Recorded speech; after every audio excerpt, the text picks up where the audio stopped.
In the scorched hills of northern Spain lies a town that time did not forget, but deliberately left behind.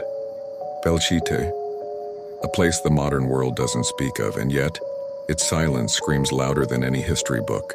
Walk through its broken streets today and you'll find hollow homes, shattered windows, and a church with no roof. Not because time wore it down, but because war crushed it, and history buried the rest. It was 1937. Spain was bleeding from within.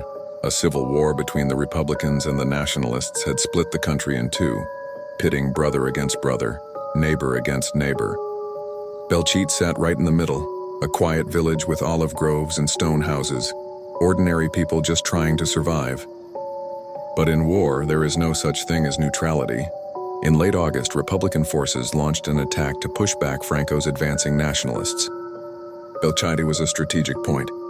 What followed wasn't just a battle, it was a massacre. The town became a cage. Bombs from the air, rifles in the streets, snipers on rooftops. For 14 days, the people of Belchite were caught in hell. Families were buried alive under rubble. Wells were poisoned. Churches became execution chambers. Over 5,000 people died. Civilians, soldiers, children. But death didn't end with the gunfire. After the Republicans took the town, Franco's nationalist army struck back. Not just to reclaim the town, but to make an example of it. The survivors were labeled traitors. Some were shot and thrown into mass graves. Others were simply never seen again. And when the war ended in 1939, Franco did something no one expected. He didn't rebuild Belchite. Instead, he built a brand new Belchite right next to the ruins. A copy clean, controlled, approved by the regime, and he left the old town in place untouched. Not as a memorial, but as a warning. A ghost town left open under the sun. Crumbled walls and broken bells telling everyone, this is what happens when you resist.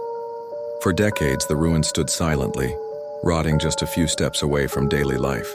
Survivors were forced to live next door, walking past the places where their families were killed. Children grew up hearing whispers through the shattered stones. Some said at night you could hear voices, chants from the bombed-out church or footsteps where no one walked. Tourists sometimes stumble upon it now, mistaking it for an abandoned movie set.